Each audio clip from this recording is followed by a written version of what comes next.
Les recuerdo que nos llegaba una panelista. Perfecto. Ya. Buenos días. ¿Cómo les va? Desde el Ministerio de Medio Ambiente, con la participación de la División de Información y Economía Ambiental y el Departamento de Ciudadanía, damos comienzo a este conversatorio. Experiencias comparadas, que corresponde al proceso de participación ciudadana del Reglamento de Compensaciones del Impuesto Verde. En el día de hoy, y tal como están pudiendo ver ustedes en la gráfica que les estamos presentando, tenemos un conversatorio con figuras destacadas que iremos presentando y iremos conociendo. En esta primera parte me va a corresponder presentarles en términos generales cuál es nuestra agenda de trabajo para hoy. Tenemos nuestra apertura que estamos ahora iniciando. Les voy a dar una bienvenida de un espacio de 15 minutos y luego tendremos las presentaciones de Tatiana García, Jorge Cáceres, Carla Zapata, Marian Ramírez, quienes van a ser presentados por nuestro anfitrión Marcelo Fernández, quien va a presentarlo y va a compartir con ellos un momento de espacio de preguntas que ustedes nos vayan formulando en esta oportunidad. Para terminar, aproximadamente entre las 12:15 y 12:20, con unas palabras de cierre de este conversatorio, invitándolo a participar y entregar sus observaciones en nuestra plataforma de consulta. Señalarles en términos muy generales que nos encontramos frente a un mecanismo de participación ciudadana que está en el marco de la ley 20.500 y que invita a la ciudadanía a participar e incorporar sus opiniones y expresar sus observaciones para el mejoramiento de este instrumento y por tanto que estamos presentando hoy. El sentido es, por lo tanto, relevar el sentido de la participación ciudadana, garantizar las oportunidades de participación de la ciudadanía para que esté informada y responsablemente emitiendo opiniones. Y por tanto también dar mayor visibilidad a este anteproyecto y a este reglamento de compensación del impuesto verde. Nuestro objetivo en esta consulta y en todas las que estamos desarrollando en el marco de este proceso de consulta del reglamento de compensación del impuesto verde es difundir, recabar informaciones, analizar y ponderar vuestras observaciones y también generar una respuesta organizada por parte de esta institucionalidad ambiental. Comentarles que este proceso se inició el 19 de julio y va a concluir el 3 de septiembre. Y por lo tanto tenemos 45 días corridos para hacer actividades de participación ciudadana que estamos desarrollando, esta es una de ellas, y también recibir sus observaciones y por tanto sus consultas. Nuestros canales de participación son básicamente dos en el contexto que nos encontramos hoy día de COVID-19. Primero, utilizamos la plataforma electrónica que está habilitada y disponibilizada para recibir sus observaciones.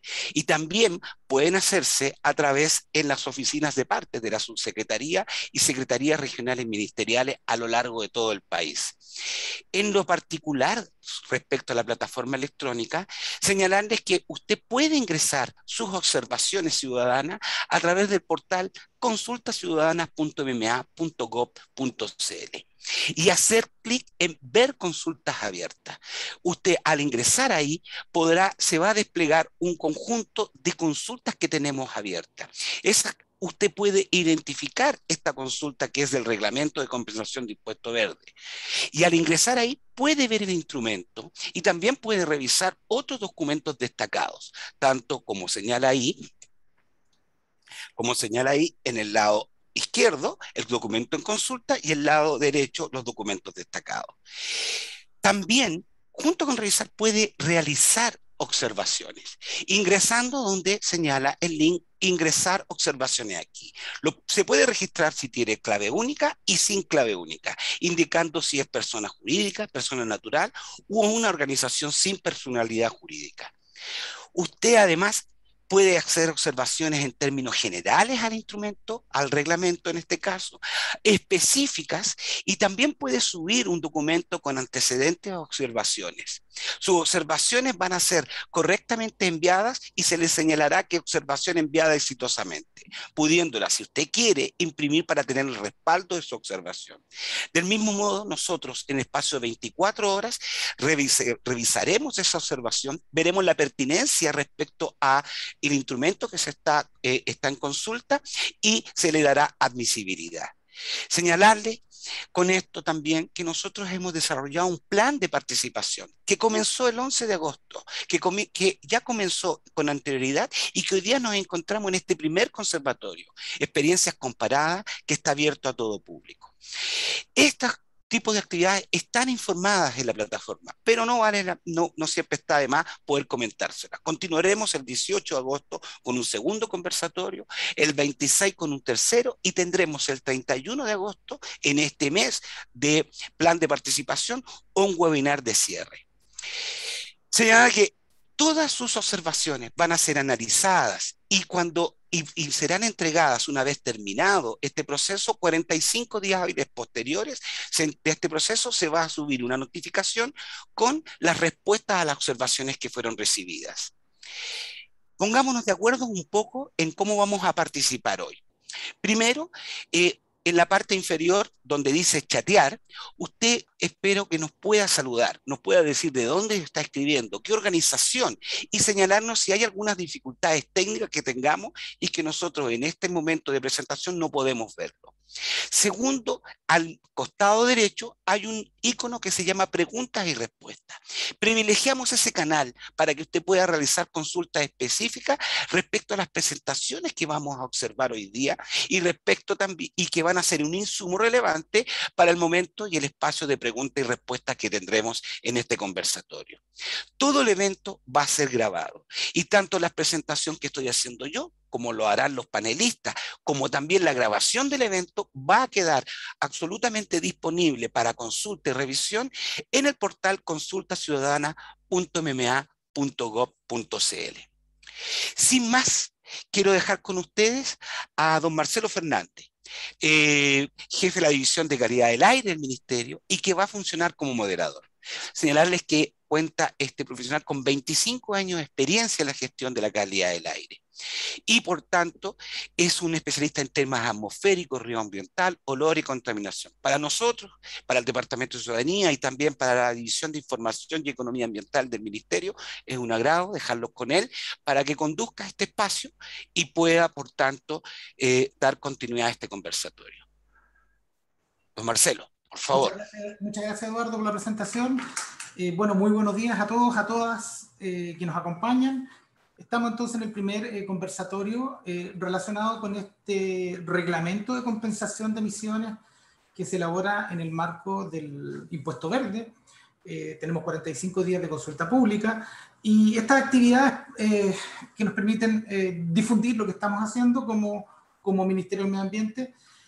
Yo tengo el privilegio hoy día de contar con 4 panelistas a quienes voy a presentar muy rápidamente. Los panelistas van a tener 15 minutos para hacer presentaciones y a los 10 minutos yo les voy a informar que le quedan 5 minutos. Voy a partir saludando a Tatiana García, que va a hablar sobre el reglamento de compensación de emisiones. Tatiana es ingeniera civil industrial y también ingeniera civil química de la Universidad de Chile. Es experta en temas de calidad del aire, planes de descontaminación, planificación y de presupuesto y control de gestión de proyectos ambientales. Actualmente ella es la jefa de la División de Información de Economía Ambiental y por lo tanto estuvo en la redacción de este reglamento.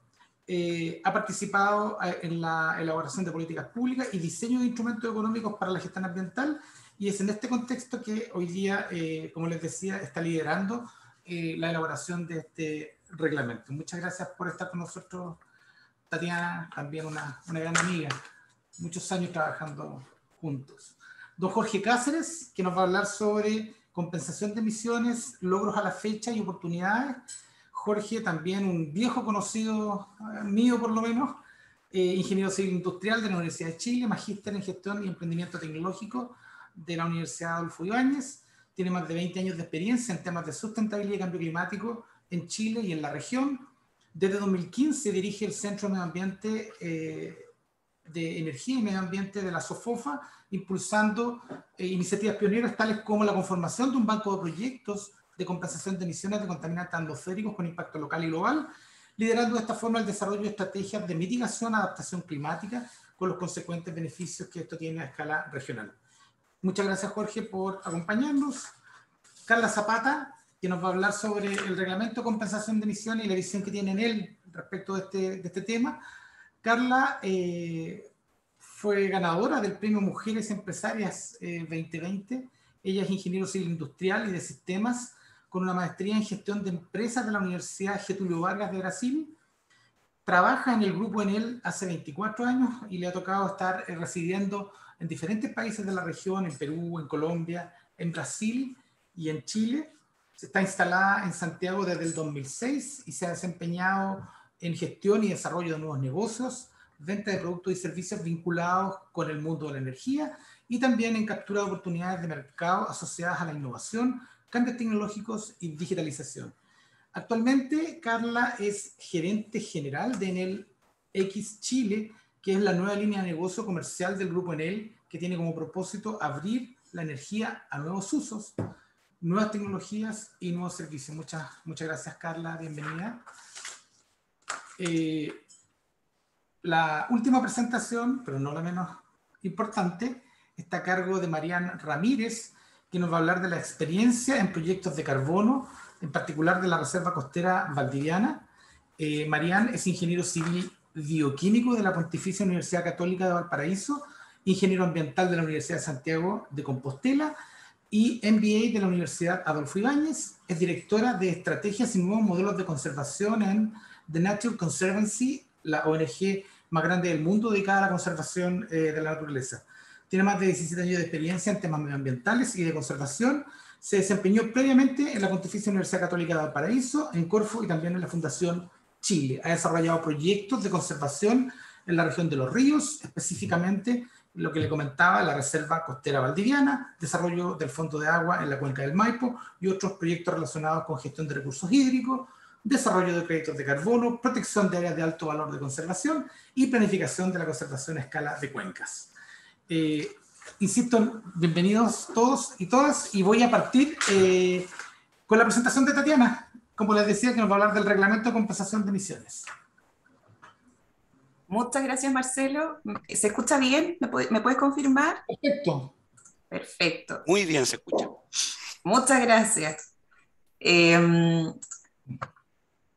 Contarles que tenemos planificada una serie de actividades en esta consulta pública. Vamos a tener 3 conversatorios, este es el primero, como decían al principio los colegas.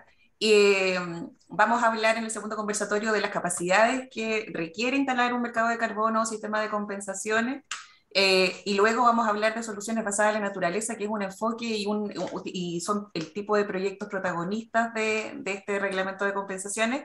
Pero para partir, en esta actividad queremos tocar y conocer, en el marco de esta propuesta, cuáles son las actividades que existen o las actividades que ya se han hecho y las capacidades y las experiencias que existen en Chile respecto de las compensaciones. De mirarse también ayuda a poder diseñar y generar nuevas propuestas que reconozcan la historia, los errores, los aciertos, y que donde podamos construir algo que efectivamente en la implementación tenga sentido y de verdad funcione. Marcelo, ¿se ve la presentación? Ahí está, perfecto. Perfecto. Entonces, yo les voy a hablar hoy día, en 15 minutos, que es tremendo desafío, de la propuesta regulatoria que contempla el reglamento de compensaciones en el marco del impuesto verde, y tal como hemos hablado, esto es lo que va a gatillar el primer mercado de carbono para nuestro país. ¿Cuál es el origen de esta propuesta y cuál es el marco legal? Bueno, la modificación o la reforma tributaria que se publicó el año pasado, a principios del año pasado, y que contempló modificaciones a lo que es el impuesto verde a fuentes fijas.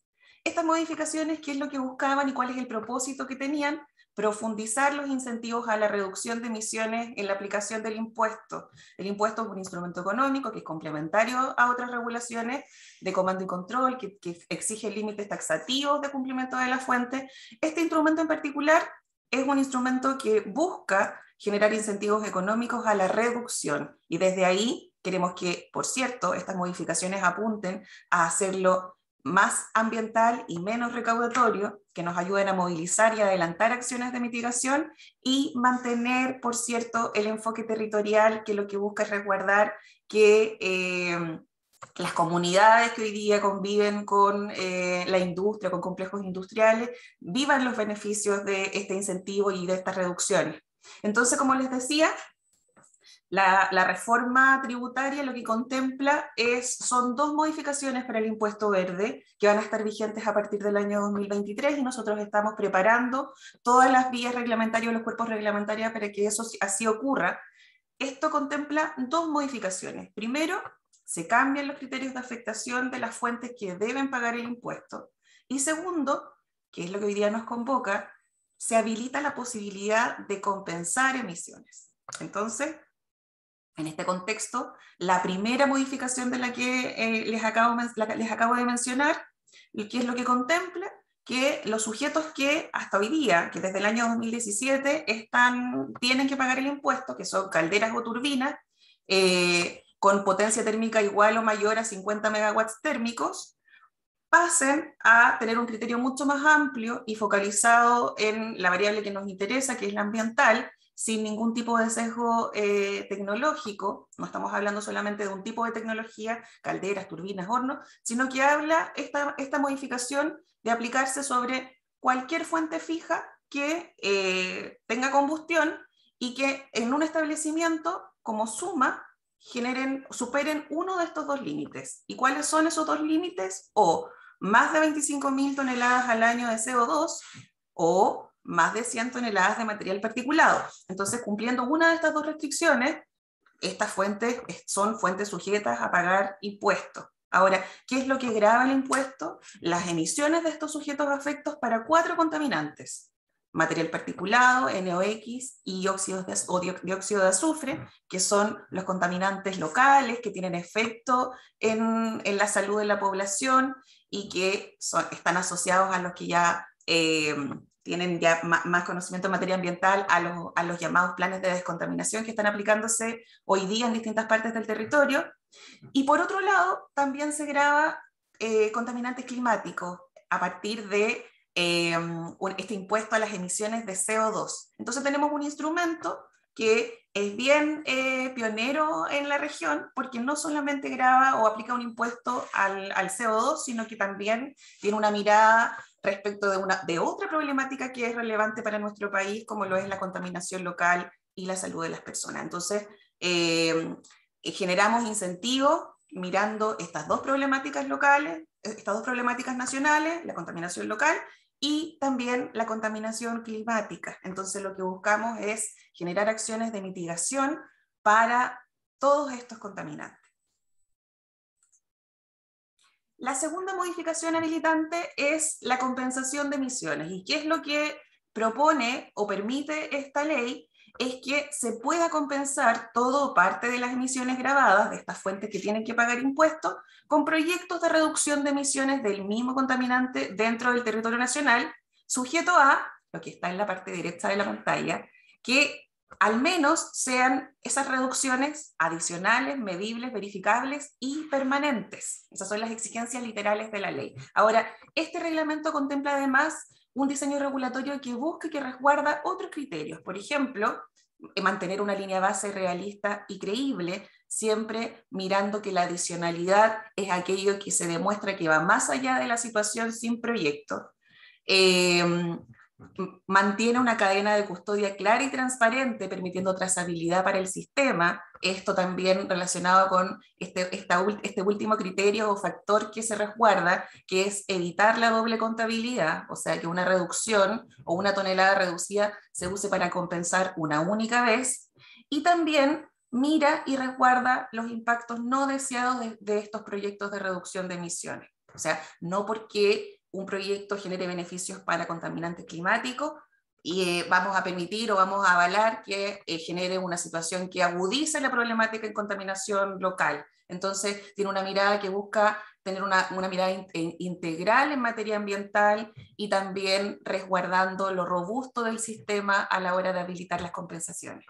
Ahora, en Chile, y que es lo que vamos a ver hoy día, las compensaciones, hay experiencia en temas de compensaciones, sobre todo en lo que es contaminación local, a través de los planes de descontaminación, y particularmente la región metropolitana es pionera en trabajar, en usar las compensaciones desde el año 92 a través del decreto 4 del MinSal. Esto es incluso antes que existiera la institucionalidad ambiental, ya se hablaba de compensación de emisiones, y a partir de esto ha sido un elemento común a lo largo de todas las revisiones y de toda la dictación de planes de descontaminación en esta región. De ahí se han tomado elementos que se han rescatado en otros planes de descontaminación en la zona centro-sur, qué sé yo, y este instrumento lo que busca es que garantizar que este congelamiento de emisiones o que las reducciones asociadas a los planes de descontaminación sean efectivas, pero también costo eficientes, que es algo que aparece muy vinculado a los instrumentos económicos, y que también en el caso de los planes de descontaminación, en todos los casos, tenemos que estos 4 requisitos de las reducciones para compensar que están en este mercado, en el reglamento de compensaciones y en la ley tributaria, también están en los planes de descontaminación. O sea, se le exige a estas reducciones que sean adicionales, medibles, verificables y permanentes. Ahora, esto lleva más de 20 años en operación y, por ejemplo, en términos de la región metropolitana, que por supuesto ha tenido una historia de medidas de aplicación de gestión de episodios críticos y de revisiones de planes de descontaminación, que por cierto han tenido circunscrito también sistemas de compensación de emisiones, hemos visto que hay una experiencia que en términos generales y mirando la historia ha tenido resultados positivos. Y podemos ver que al evaluar, por ejemplo, la calidad del aire de material particulado fino en la región metropolitana, vemos que desde la aplicación de los primeros instrumentos, que como vimos el decreto 4 empezó a aparecer desde el año 92, se ha visto una notoria disminución de las concentraciones, y por lo tanto cada vez que se ha ido revisando este instrumento se va intentando profundizar aún más en estas reducciones, pero efectivamente mirando ya los números vemos y evidenciamos una clara disminución de las concentraciones y por lo tanto un resultado efectivo en términos de descontaminar esta región. Eso era en materia de contaminantes locales. Ahora, en contaminantes climáticos, también en Chile hay experiencia. Si bien este es el primer mercado local o doméstico que queremos impulsar, y que esta es una propuesta que por cierto está sometida a consulta pública, que estamos recibiendo y fomentando siempre la recopilación de antecedentes o comentarios que nos ayuden a mejorarla, también en Chile hay experiencia de participación en mercados de carbono internacionales, por ejemplo, en el sistema que está en el marco del protocolo de Kioto, el mecanismo de desarrollo limpio. Existen hoy día proyectos chilenos que han sido parte de estos sistemas. Por ejemplo, hoy día existen 103 proyectos en MDL registrados, 17 proyectos en proceso de validación, y vemos que son principalmente proyectos asociados a energías renovables. Dentro de los panelistas que tenemos hoy día y que vamos a escuchar, vamos a mirar un proyecto que hay en Chile asociado a conservación muy interesante y que también ha sido parte de estos sistemas internacionales que están operando hoy día a nivel mundial y que queremos nosotros también fomentar y generar uno propio a nivel doméstico para fomentar siempre las reducciones y lograr nuestras metas ambiciosas en términos de las metas de mitigación o de emisiones de contaminantes climáticos. 10 minutos. Ya.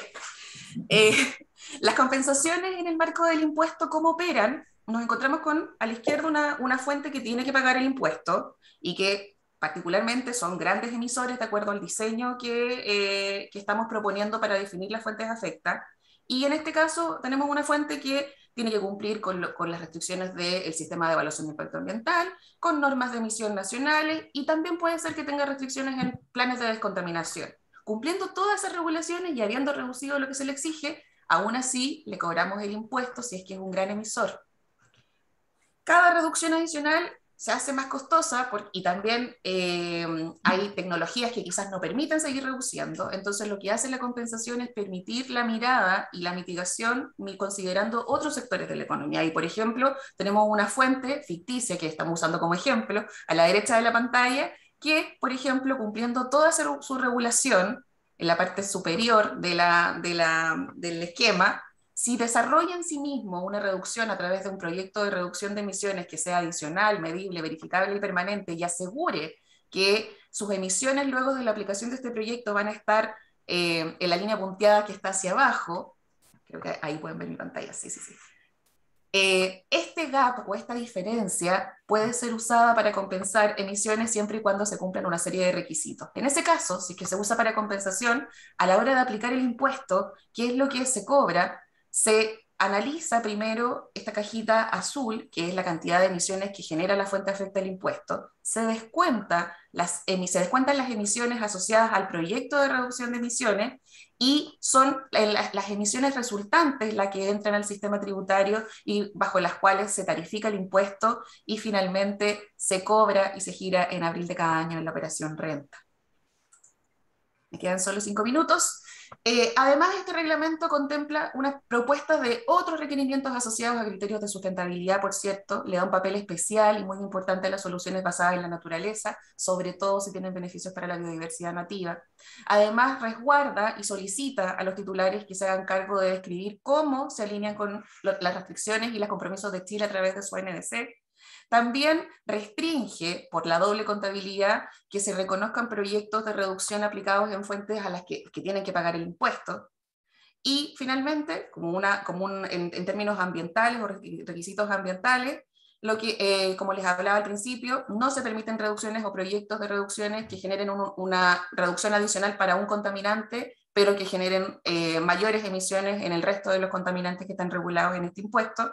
Tampoco, evidentemente, se pueden compensar reducciones por actividades que cierren o deban cerrar por incumplimiento de normativa aplicable o por término de su vida útil. Y finalmente, solo se podrán compensar emisiones de material particulado, por ser fuentes con combustión, por la fracción fina de ese contaminante en términos de los proyectos de reducción.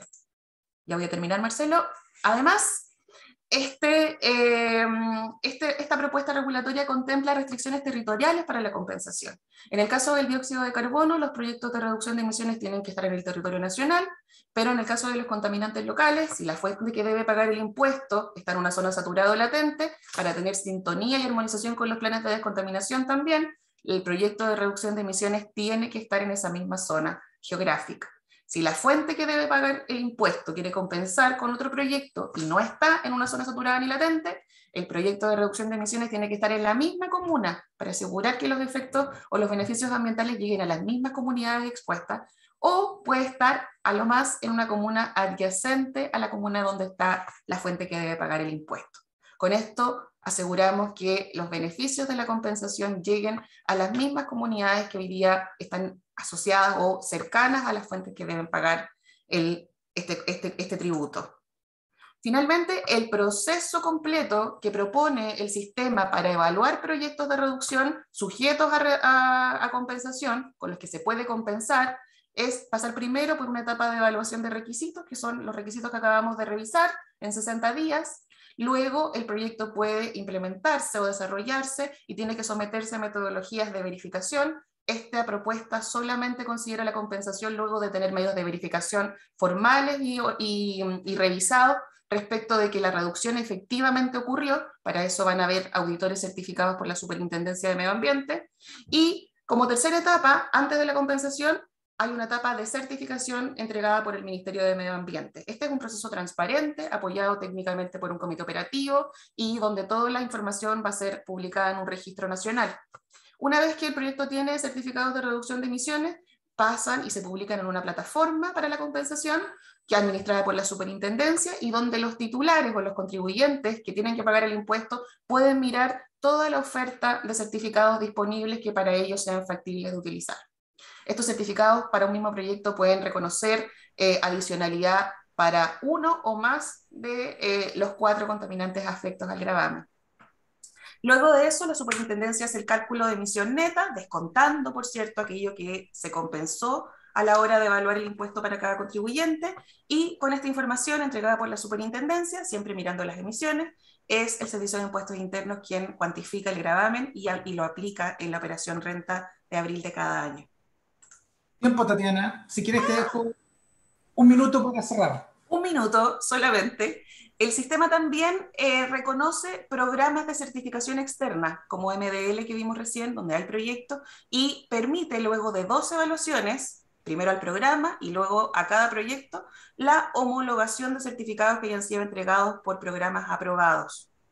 Entonces, reconocemos las capacidades que existen afuera y en caso de cumplir con todos los requisitos y de garantizar que son robustas ambientalmente, también se reconocen. Y finalmente, este es el esquema o la planificación que resta para todo lo que es la implementación de la reforma tributaria, que en este segundo semestre del 2021 contempla la participación ciudadana, la consulta pública que estamos viviendo, luego la elaboración del proyecto definitivo, considerando los antecedentes que ustedes entreguen, la presentación al Consejo del Ministro para la Sustentabilidad, luego la firma del Presidente de la República y el ingreso para toma de razón a la Contraloría General de la República. Con eso, el segundo semestre del 2022 lo que se debe terminar de implementar es el desarrollo de metodologías y los desarrollos de las plataformas necesarias para operar el impuesto, porque el año 2023 va a ser el primer año en que las nuevas fuentes que deban pagar el impuesto vayan a reportar sus emisiones, y también el primer año en que podamos homologar certificados externos y evaluar proyectos de reducción de emisiones para certificar y que puedan usarse para compensación. Con eso termino. Muchísimas gracias a todos y los dejamos convidados para ser parte de esta consulta y entregar observaciones en la plataforma. Muchas gracias, Marcelo, y disculpa los minutos adicionales. Muchas gracias, Tatiana. Muy clara la presentación. Viene la presentación de Jorge ahora, compensación de emisiones, logros a la fecha y oportunidades. Mientras que Jorge sube su presentación, les comento a los participantes que vamos a hacer un esfuerzo para responder las preguntas más relevantes, idealmente por los mismos panelistas, y las que no las vamos a responder por escrito en el mismo chat, o eventualmente vamos a mandar las respuestas con posterioridad a esta actividad. Adelante, Jorge. 15 minutos, a los 10 te voy a dar un aviso. Gracias, Marcelo. Confirmar que se escucha. Perfectamente. Ok. Bueno, gracias por la oportunidad, por la invitación. Este reglamento en consulta genera un espacio de oportunidades muy sustantivo. Así que, en base a la solicitud efectuada por el Ministerio, voy a poner un zoom en la presentación respecto a algunos logros que hemos obtenido utilizando el mecanismo de compensación de emisiones en el marco de los planes de descontaminación atmosférica, y hacer algunos comentarios que nos parecen relevantes respecto al diseño del reglamento puesto en consulta. Comenzar mencionando la creación del centro, que ya tiene 7 años de existencia. Ahí están puestas las empresas que forman parte de él, y desde su creación nos propusimos contribuir a la interlocución con la autoridad en un marco de colaboración, con un sello que siempre resalto en las distintas instancias en que nos toca participar, que es propiciar una colaboración para la formulación de políticas públicas costo efectivas. Esa palabra es muy relevante, atendido a los desafíos que tiene el país, digamos, en términos de descontaminación y muchos otros, y por lo tanto tenemos que ser extremadamente eficientes en ello. La forma en que hemos conducido esta colaboración se enmarca en 3 líneas de acción: propiciar la generación de información ambiental que le llamamos de vanguardia o de alta confiabilidad. Eso es muy importante. Es necesario para el buen diseño de políticas públicas contar con información confiable, y eso es un desafío que todavía tiene algunos pendientes relevantes a escala país. En segundo lugar, la creación de capacidades. Los proyectos, las iniciativas que impulsamos tienen ese sello, buscamos que ese sello esté incorporado. Y en tercer lugar, muy importante que cualquier marco de colaboración esté asociado también a proyectos de alto beneficio socioambiental, es decir, que se perciba a ellos desde la misma ciudadanía, queriendo poner un sello en esa dirección desde lo que hemos hecho desde el centro. A efectos de la presentación, me quiero focalizar en una experiencia positiva, valiosa y que ha tenido algunos reconocimientos relevantes respecto al uso del instrumento de compensación de emisiones en la región metropolitana de Santiago. Señalar que este desafío de descontaminación atmosférica es de alta complejidad, no un proceso fácil. Marcelo señalaba que algunos tuvimos la oportunidad de activar algunas iniciativas ya hace algunos años, orientadas obviamente a hacerle frente a este fenómeno, a esta situación. Teníamos niveles de concentración altísimos en la década de los 90, cercano a los 70 microgramos por metro cúbico, como promedio anual, considerando que la norma de calidad del aire para el mismo contaminante es de 20 y todavía no está completamente cumplida. Ha habido avances significativos. Sin embargo, aquí es donde empieza a fundarse el uso de estos instrumentos económicos de gestión ambiental. Los ejes de acción prioritario histórico se focalizaron primeramente en un control del sector industrial, también del transporte. Hay distintas iniciativas, no solo orientadas a la incorporación de tecnologías de control de emisiones en el sector de la industria, sino también, por ejemplo, la desulfuración de los combustibles, aunque no directamente con un impacto fuerte en masa, pero sí en toxicidad, la eliminación del plomo, y muchas normas también que han ido abordando esos sectores. El enfoque predominante en todo ese espacio ha sido el de comando-control, y desde esa perspectiva, los instrumentos económicos, si bien fueron considerados, como señalaba Tatiana, no jugaron un rol protagónico, y la verdad es que cuando las medidas se van poniendo más costosas, ese tipo de instrumentos de gestión ambiental que provee mayor flexibilidad va tomando una relevancia importante. A efectos prácticos, la visualización de la situación en la región metropolitana daba cuenta de que la contaminación de origen domiciliario, particularmente la quema de leña, quedó rezagada en términos de control. Aquí hay algunos datos que son significativos. A partir de distintos análisis, nosotros hay antecedentes también que vienen algunos de la CDT, de la Cámara Chilena de la Construcción y varias otras fuentes. Nosotros estimamos que todavía en Santiago, de un orden de aproximadamente 100.000 hogares, continúan quemando leña. Hay un impacto relevante no solo en calidad del aire, sino también a nivel indoor. Dentro de los mismos hogares tenemos antecedentes de impacto significativo. Uno puede vivir varias preemergencias dentro de su hogar sin saberlo muchas veces por estas situaciones. Y los antecedentes científico-técnicos dan cuenta de un predominio o un protagonismo de la fracción orgánica del material particulado asociado precisamente a la quema de biomasa, que debe ser considerado si queremos superar o alcanzar el cumplimiento de la norma. La pandemia no ha ayudado en esa dirección. Por supuesto que la leña muchas veces, y eso es importante mencionarlo, es de origen informal. Nosotros aquí hay datos del invierno del año pasado, en plena pandemia, y da cuenta incluso de un incremento en la fracción de PM2,5, y si uno hace un zoom en ello, puede ver también un predominio nuevamente de la fracción orgánica, que es trazable a la quema de biomasa para calefacción. Y desde esa perspectiva, hace un tiempo importante pudimos ver una experiencia exitosa que inspira el uso de instrumentos económicos en el país y particularmente en la región, que es el RECLAIM, el sistema que opera en California, que se está reformulando recién ahora después de más de 30 años de operación, y que básicamente consiste en poner un techo a las emisiones, y que aquellos proyectos o de expansión o nuevos proyectos que ingresan a esa zona, que tiene un comportamiento paradojalmente bien similar al de la región metropolitana por términos de latitud, las empresas o los proyectos que deban ingresar tienen que compensar sus emisiones a efectos de poder hacerlo. En Santiago eso inicialmente era el 150%, hoy día el 120%.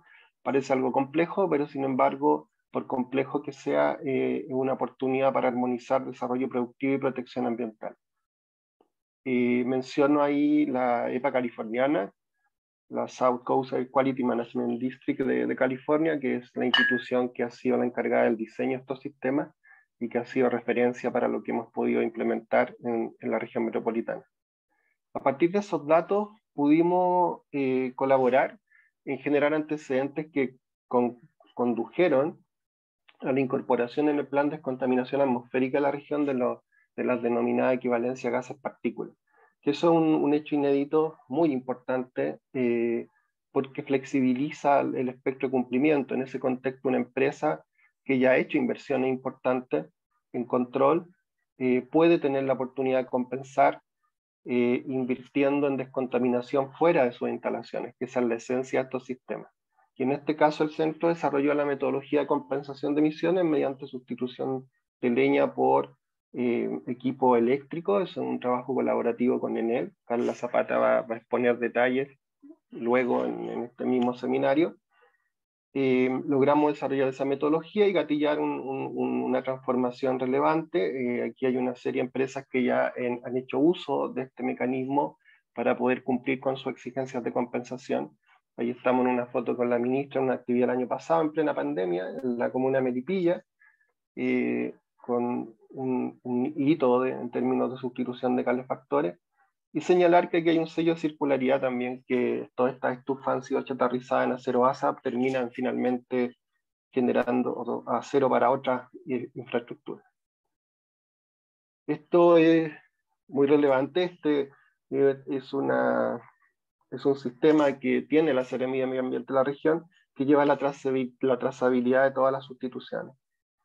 Es muy relevante e importante visualizar el impacto que se va generando. Hay un desafío de escalamiento importante porque hay zonas en las cuales está prohibida la quema de leña y hemos podido constatar que muchas veces las prohibiciones terminan no funcionando. En un hogar que está sometido a una presión de distinto tipo en términos económicos, por supuesto que va a priorizar la quema de leña por distintas razones, y pensar que la prohibición en una zona como Cerro Navia, Pudahuel, que son zonas urbanas, finalmente la solución es subestimar la magnitud del problema. Entonces un desafío relevante es que dado el buen funcionamiento que ha tenido esto en zonas que son rurales, poder con una actualización del plan expandir el beneficio a otras comunas de la zona urbana. Es un desafío a escala nacional. Evidentemente que hemos tenido conversaciones con la ministra en términos de escalar las sustituciones con recursos privados a toda la zona centro-sur del país. Aquí hay un reflejo de ello, de la importancia o el peso, incluso mayor que en la región metropolitana, y por lo tanto si se viabilizan este tipo de instrumentos, obviamente pueden hacer una contribución muy relevante. Nosotros saludamos el hecho, y eso es muy útil, que progresivamente estos sistemas se han ido acogiendo en los distintos planes de descontaminación, y por lo tanto se tiene el potencial de una agregación de valor a la descontaminación en términos sustantivos. Jorge, 10 minutos. Perfecto. Entiendo, Marcelo, que eso es que me quedan 5, ¿cierto? Exactamente. Súper. Hemos venido impulsando este marco de colaboración que no se ha acotado exclusivamente al recambio de calefactores. Ha tenido otras dimensiones también la promoción de estos instrumentos efectivamente para el control del cambio climático. Hay amplia referencia internacional de ejemplos exitosos de uso de estos mecanismos. Basta mencionar el sistema, el ETS en la Comunidad Europea. Hay otros sistemas también en Norteamérica. Y naturalmente que hay ventajas importantes tras un adecuado diseño de la operación de los mismos. También, por otro lado, hemos propiciado, esto ha trascendido gobierno, así que es relevante, la optimización de los sistemas de monitoreo, reporte y verificación para que estos sistemas funcionen adecuadamente. Por supuesto que esa es una condición muy relevante. Y también tenemos ahí brechas de capacidad que superar. Desarrollamos el primer test de intercomparación de mediciones de contaminante atmosférico con experticia finlandesa del Instituto de Investigación Técnica de Finlandia. Eso entregó una visualización de esas brechas de manera sustantiva, y estamos impulsando en conjunto con el Ministerio una iniciativa para poder cubrir esas brechas, generar capacidad en el país que permitan superarla. Hemos también impulsado otro tipo de iniciativa, cuando Marcelo y Tatiana mencionaban el banco de proyectos que estamos impulsando. Esto naturalmente que tiene el potencial de expandirse a otras otras alternativas de compensación. Aquí hay un ejemplo de un marco de colaboración que hicimos, que generamos algunos antecedentes que fueron útiles para efectos de la incorporación de los buses eléctricos en el sistema red de transporte público en la región. No obstante, si uno quiere enriquecer estos sistemas, tiene que necesariamente ampliar el espectro de instrumentos que se utilizan. Aquí hay, como señalaba, una oportunidad muy relevante en términos de fortalecer el programa de sustitución de leña a escala nacional, pero se puede también, por supuesto, expandir esto a la electromovilidad, distintos sistemas de sustitución de diésel, y por lo tanto, para trabajar eso adecuadamente, es necesario converger distintos instrumentos. No basta solamente con un instrumento mágico de comando control o de compensación. Tienen que converger muchos instrumentos y estamos trabajando en esa dirección para viabilizar otras alternativas de compensación. Para finalizar, algunas reflexiones fuertes respecto del impuesto verde. Y hay datos de recaudación en los últimos años. Los incentivos naturalmente van en la dirección correcta. Y valoramos mucho el que la ley 21.210 permita ir superando el enfoque exclusivamente recaudatorio. El reglamento, nosotros valoramos mucho que se amplíe el espectro de posibilidades de cumplimiento, el que no se limiten las tipologías de proyectos, eso reconoce también el dinamismo tecnológico, no solo limitando, por ejemplo, a proyectos de alcance forestal o renovable, sino que dejando espacio para otras tipologías. Hay un valor muy fuerte en interpretar la pertinencia de aproximación al CO2 como CO2 equivalente. Hemos visto estos últimos días las noticias asociadas al informe del IPCC, en que, por ejemplo, se menciona el peso del metano en el impacto invernadero, y por lo tanto, si uno amplía el espectro de posibilidades de reducción, puede también focalizarse en ese tipo de contaminantes. Por ejemplo, propiciar el coprocesamiento, ¿no? En los cementerios. Se abre un espectro de posibilidades muy sustantivo y valioso. Y por supuesto, una oportunidad para facilitar el cumplimiento de las metas de carbono neutralidad. Dos diapositivas para ir terminando. Desafíos. Creemos que hay un desafío de armonización instrumental que es muy relevante. Es importante que las reducciones de emisiones que se efectúan en el marco de los planes que optan voluntariamente por la compensación sean armónicas con la aplicación o el cálculo del impuesto, para que no se generen incentivos contrapuestos. También cuidar incentivos contrapuestos no solo limitados a este espectro regulatorio, sino que con muchos otros instrumentos, por ejemplo, excepciones tributarias que se han conversado. No podemos terminar poniendo incentivos adicionales al diésel, por ejemplo, en el transporte, que es un tema muy complejo. Armonización a escala global. Hemos trabajado en el Centro del Efecto Fuga de Carbono. Muchas veces nosotros escuchamos en los seminarios hablar de que el costo del impuesto es bajo, otros dicen que es alto. Eso depende del sector. Y podemos profundizar después, Marcelo, durante la mesa ahí de discusión, pero no es ni bajo ni alto, depende obviamente del sector en que se está aplicando. La coherencia... Se completó tu tiempo, te voy a dar un minuto extra. Perfecto, muchas gracias. A ver, aquí también hay desafíos complejos en términos de armonización con los temas del uso de mecanismos internacionales adaptados, como el MDL, pudiese ser, o las metodologías. Y naturalmente que hay algunas delimitaciones que hacer respecto a contaminantes de impacto local o global, digamos. Eso tiene sus matices y no tiene por qué ser abordado exactamente de la misma forma. Para terminar, Marcelo, señalar consideraciones finales que estamos ante una oportunidad muy relevante de consolidar en el país el uso de instrumentos económicos. Era una cosa bien compleja hace algunos años, y yo felicito también al ministerio que está acogiendo esto y de manera muy sustantiva. En segundo lugar, hay una oportunidad de armonización relevante entre desafíos inmediatos de escala local. Ya hemos visto los desafíos de descontaminación y los desafíos de cambio climático. Hay una oportunidad muy fuerte para preparar al país para la inserción en los mercados globales, al alero del artículo 6 del Acuerdo de París. Eso también es un avance muy significativo.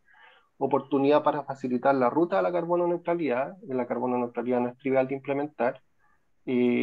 oportunidad de liderazgo a escala regional y finalmente toda la disposición, por supuesto, para seguir en un marco de colaboración público-privada, que hay desafíos muy fuertes, el espacio ahora no da para desarrollarlo, pero hay desafíos de construcción de capacidades, de estudios, de análisis que naturalmente requieren de un marco de colaboración público-privada como se observa en países desarrollados y por supuesto desde el centro estamos disponibles para seguir aportando en esa dirección.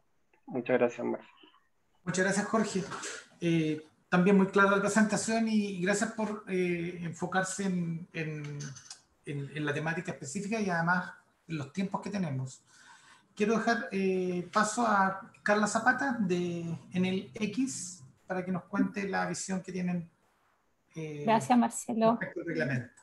Ok, gracias, buenos días a todos. Voy a conectar con la presentación.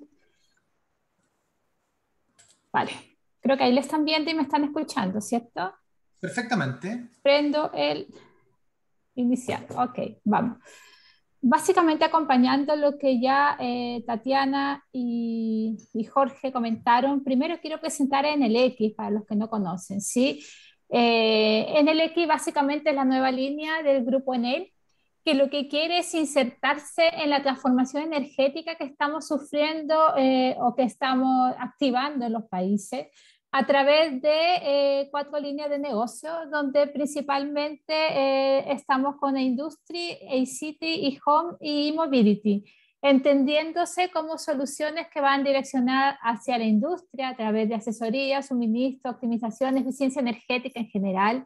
A-City con el desarrollo de todo lo que es las ciudades inteligentes, y Home, que yo creo que en este tema particular tiene mucho que ver con lo que es la generación distribuida, todo lo que es la climatización eficiente, e e-mobility, que tiene que ver con todo lo que es el transporte eléctrico. En esa misma dirección hay una estrategia grupo que es avanzar hacia la transición energética, sabiendo que hay 5 fenómenos que vienen pasando en el mundo, no solamente en Chile. El primero, que tiene que ver con la urbanización y la migración tal vez de personas desde las zonas rurales hacia las ciudades, estimándose que al 2050 68% de las personas vivirán en las grandes ciudades. Estamos hablando que al 2050 79% va a ser la capacidad de generación en base a energía renovable, ¿sí? 70% será el crecimiento de la electrificación al 2050. Electrificación además proveniente, como lo dije antes, de una energía renovable, limpia, sin CO2 y sin material particulado por medio. La digitalización, que es también un fenómeno que hemos visto cómo se aceleró en la pandemia, y la flexibilidad, que significa que un 20% de las personas verán o gestionarán su propia energía. Vamos más adelante. Los objetivos de descarbonización y la evolución tecnológica son nuestro driver de acción. Particularmente Chile tiene un desafío país que creo que está bastante estructurado, bastante sintonizado con las necesidades, y podemos decir hoy día que la carbono neutralidad al 2050 es un objetivo, y es un objetivo compartido no solamente como país, sino en el mundo empresarial y nosotros particularmente. Un plan de descarbonización con reducciones de 30% de las emisiones al 2030, crecimiento de las renovables, la ley de eficiencia energética que recién se publicó, y todo el mundo de la movilidad eléctrica con un objetivo de 100% de transporte público y 40% el transporte privado al 2040. Pero además de tener estos desafíos, ¿qué pasa con la evolución tecnológica? Hoy día, cuando hablamos de tecnología, y lo decía Jorge muy bien, ojalá dejemos espacio para la innovación, dejemos espacio para las tecnologías y su evolución. Porque hoy día vemos que, por ejemplo, una luminaria LED, que es la que usamos en el hogar, disminuyó desde el 2010 acá un 60%. Las baterías que hoy día están permitiendo que la electromovilidad sea más competitiva, un 87%. Los fotovoltaicos, que hasta hace poco, 5 años tal vez, no eran rentables porque la rentabilidad de estos proyectos superaban los 10 años, hoy día han disminuido 86%, haciendo que los proyectos ya sean rentables. La climatización, que es parte de las soluciones que estamos trayendo a través de las compensaciones, ha disminuido un 50%. ¿Cómo no este contexto tanto de evolución tecnológica y evolución país nos está generando nuevas oportunidades? Sí, hoy día somos capaces de hablar de electromovilidad, somos referentes. Estamos hablando también de energía solar, estamos hablando de baterías para almacenar energía, eficiencia energética y recambios para climatización. Hoy día, solo el 21% de la energía que consumimos es electricidad. El 57%, como le indica este gráfico, básicamente es a partir de derivados del petróleo. Y hago un zoom aquí en que la leña, que mayoritariamente la consume en la residencia, significa, nos representan un 13% del consumo energético en el país. Electrificar la demanda de energía es la oportunidad más relevante para reducir las emisiones de gases de efecto invernadero, que es lo que nos trae a este seminario, la contaminación del aire y aumentar la eficiencia energética. ¿En qué estamos nosotros? Y después de todo lo que les he contado como contexto, nosotros estamos empujando soluciones, por ejemplo, en edificios. Hoy día comunidades completas tienen ya bombas de calor que son bastante más eficientes, fotovoltaicos, sistema de climatización eficiente. En la salud, increíblemente, tenemos hospitales todavía que se calefaccionan con carbón. Hemos estado también trabajando en desplazar esos fósiles que son altamente contaminantes. En electromovilidad, si bien en el mercado chileno hay cerca de 800 buses circulando, 435 buses fueron incorporados a partir de la iniciativa en el ex de traer esta tecnología al mercado. Cargadores ya instalados. En la minería estamos implementando storage, estamos implementando energía renovable e infraestructura eléctrica para poder sentar las bases de la electrificación que viene. Y en las industrias, claramente en este primer momento, creo que todo lo que tiene que ver con fotovoltaico hoy día hace parte de la sostenibilidad de ella. Pero en todo este marco y en todo este contexto, ¿qué es lo que hemos podido trabajar de forma excelente? Hablemos del programa de recambio de calefactores que ha beneficiado ya a muchas familias. Es magnífico cuando vemos la declaración o los testimoniales de algunas de ellas. Hoy día, la leña como fuente de energía de calefacción representa el 47% de la energía con que se calefaccionan las personas en Chile, esa base de leña. Le sigue el gas licuado, le sigue la electricidad. Todos sabemos que el nivel de emisiones de la leña es muy alto, particularmente 90% de las emisiones de material particulado 2,5 se genera básicamente por el consumo de leña en los domicilios, con impacto no solamente, como lo decía Jorge antes, en la contaminación intradomiciliaria que le trae a los miembros al hogar y por ende problemas de salud, etcétera, sino también a la contaminación del aire externo. Cuando uno a veces piensa y a veces se habla de cuál es la contaminación del transporte, cuál es la contaminación de material particulado, por ejemplo, una termoeléctrica, es la nada o es muy pequeño comparado con el impacto de la leña como fuente de contaminación. La electricidad versus otro sistema de calefacción. La electricidad es 0% limpia, 0% material particulado 2,5%. El gas ya tiene un 5%, el queroseno un 5%, la leña un 80%.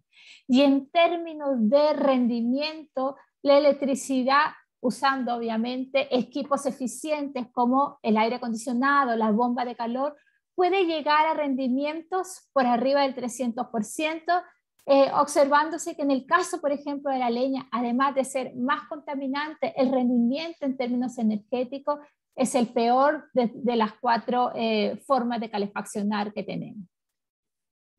¿Una oportunidad de cambio con valor para todos? Sí, una oportunidad de cambio que logramos ya hace algunos años con SOFOFA, con Jorge, con el Centro de Medio Ambiente y Energía, poder identificar efectivamente que había una oportunidad para empujar proyectos que nos permitieran compensar emisiones.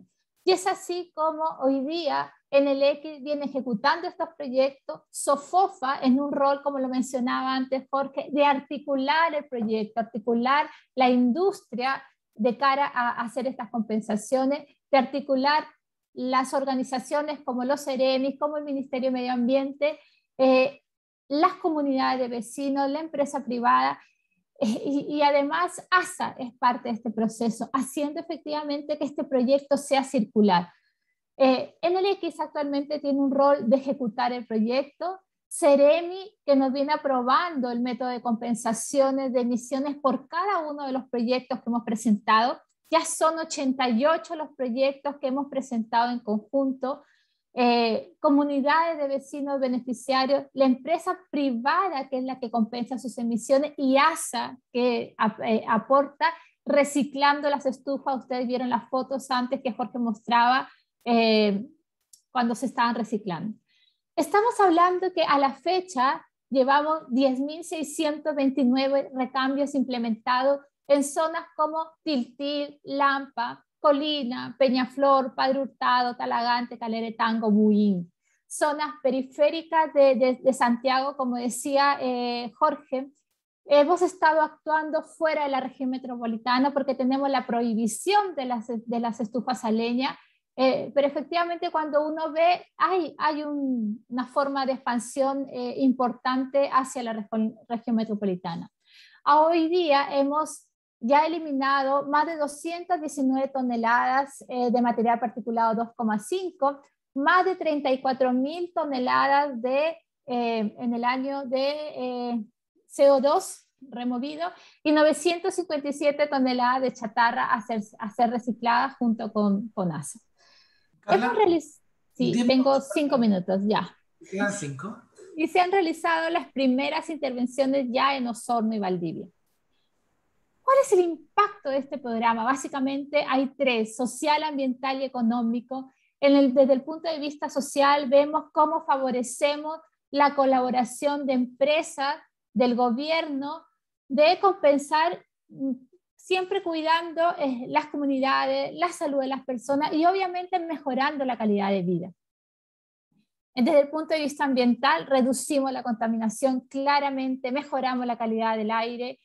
Desde el punto de vista económico, las familias beneficiadas solo deben hacerse cargo del costo generado por la operación mensual del equipo. La inversión de la instalación y de los equipos la hacemos en conjunto con la empresa privada. Y estamos implementando equipos de alta eficiencia energética que no solamente calefaccionan, sino también enfrían, representando un importante ahorro económico y un mayor rendimiento para la familia. Por último, si hablamos de recambio, hablamos de contexto, ¿cómo están las familias respecto a la necesidad o a la apertura de cambiarse de leña a aire acondicionado? Hicimos recientemente una encuesta en Chillán, Los Ángeles, Temuco y Osorno.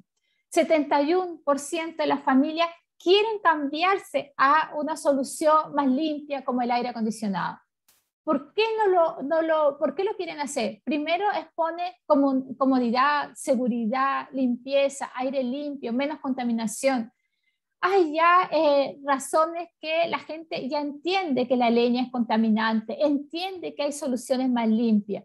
Y los que no quieren hacerlo, que es un 29%, básicamente yo creo que hay que insistir en la educación a las personas porque todavía prefieren usar la calefacción a leña, imagino yo, porque no tienen todavía una noción del impacto que están generando el medio ambiente o no cuentan con los recursos económicos para hacerlo. Por tanto, esta es una opción que vemos que por lo menos en las 4 ciudades que hemos hecho esta encuesta, vemos que hay una capacidad de expansión, de potencial, y yo creo que todas las soluciones que Tatiana, que Jorge mencionaban antes, nos van a ayudar a lograr ciudades más sostenibles. Y como Jorge decía antes, no solamente estamos hablando de recambio, podemos hablar de motores a diésel, podemos hablar de tantas soluciones que hoy día son a carbón, son a querosene, son a combustible fósil que la industria tiene. Movilidad, podríamos también cambiar o renovar las flotas hoy día a diésel que tienen las empresas que tienen la última milla por electromovilidad, no solamente el transporte público, no solamente el transporte privado. Desde el hogar creo que podemos seguir empujando soluciones como la calefacción que estamos viendo y que hace poco les puse, y desde ciudades, todo lo que tiene que ver con eficiencias en edificios públicos, que creo que son vitales y que nos deben servir como modelo y como ejemplo para nosotros seguir avanzando en todo lo que viene. Eso es lo que les quería contar. Queremos un Santiago limpio, queremos un Chile limpio y creo que todos estamos trabajando en esa sintonía. Con eso termino, Marcelo, la presentación. Gracias, creo que fui muy rápido, pero en honor al tiempo debía ser así. Muchas gracias, Carla. De hecho, te sobraron 45 segundos que los podrías compensar con alguien. Bien, Marcelo. Y bueno, y un gusto saludarlos a todos y a ti, Marcelo, que hace rato no nos vemos presencial. Espero pronto poder hacerlo. Un placer. Yo por eso que quise estar moderar este tema, porque es un tema que a mí personalmente me apasiona, desde la época en que nos tocó implementar las compensaciones en la región metropolitana ya hace casi 2 décadas. Bueno, la presentación que viene ahora es la experiencia en proyectos de carbono, Reserva Costera Valdiviana, a cargo de Marian Ramírez. Muchas gracias, Marcelo, y un saludo a todos quienes están participando en este conversatorio. Mientras voy abriendo la presentación, ahí les voy. Esto. ¿Se ve la pantalla, cierto? Dame un minuto, te confirmo. Ahí se ve, tienes que ampliarla, proyectar completa la pantalla. Ahí está. Ahí está perfecto, y se escucha muy bien. Bueno, muchas gracias por la invitación a presentar la experiencia que tenemos desde The Nature Conservancy o de TNC, presente en Chile. Y nosotros nos dedicamos a la conservación, y uno de los temas relevantes que hemos visto como organización es el desarrollo de los mercados de carbono, lo importante que son para la conservación de la naturaleza a nivel mundial. Para quienes no conocen a TNC, a ver cómo avanza esta presentación. Ahí. Para quienes no conocen a TNC, somos una ONG internacional, pero no tan conocida a lo mejor acá en Chile. Fue fundada en 1951. TNC es una organización líder de conservación en el mundo, de hecho es una de las más grandes, debido a que tenemos también una misión súper ambiciosa, que es conservar las tierras y aguas de las cuales depende la vida. Porque tenemos una visión que el mundo es mucho mejor, obviamente, donde la naturaleza y las personas pueden prosperar juntos.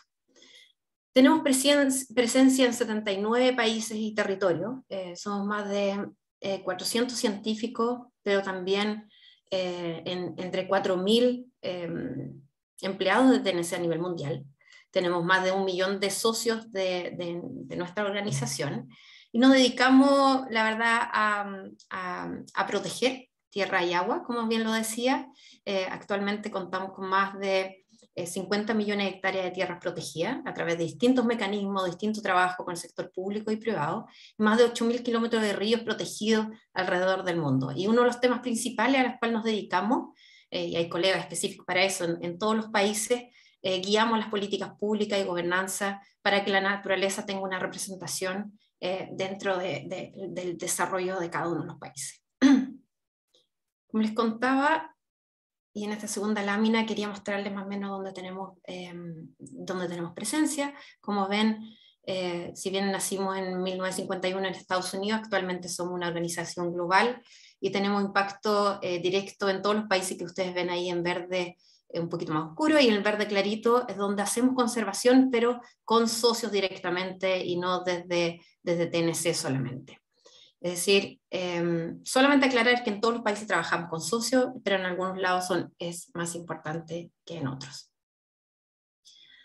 ¿Y por qué estamos acá? En tema de conservación y relacionado también con carbono. Nosotros nos hemos establecido una meta bastante grande a nivel del mundo, y nuestra meta es el 2030, y dentro de estas metas está la meta relacionada con clima, donde queremos incrementar a través de nuestros proyectos la captura y reducción de emisiones de gases de efecto invernadero, y aportar al 2030 con 3 gigatoneladas de CO2 años. Para que se hagan una idea, con números del año 2019, la emisión anual es aproximadamente de 53 gigatoneladas año. Por lo tanto, esta meta, si bien es 3, es bastante significativa dentro de la meta anual mundial. Por lo tanto, le quería dejar eso establecido y además contarles que esto ojalá pueda beneficiar a más de 100 millones de personas alrededor del mundo. Me disculpa, estoy saliendo de un resfriado, entonces la voz está un poquito rara. Entonces hoy lo que quiero hacer es presentarles un poquito sobre nuestra experiencia en carbono y la experiencia que tenemos acá en Chile. Nuestra experiencia viene directamente de la conservación de la Reserva Costera Valdiviana. Esta Reserva Costera Valdiviana está ubicada en la región de Los Ríos. Como ven ahí en el mapa, es un área de cerca de 50.000 hectáreas. Toda la costa son 37 kilómetros, que parte desde el río Chaihuín y termina en Río Bueno. Y es parte de 2 comunas grandes que son Corral y La Unión. Y en total se beneficia, digamos, dentro de estas comunidades y localidades, cerca de 5.000 personas en Corral y más de 30.000 cerca de La Unión.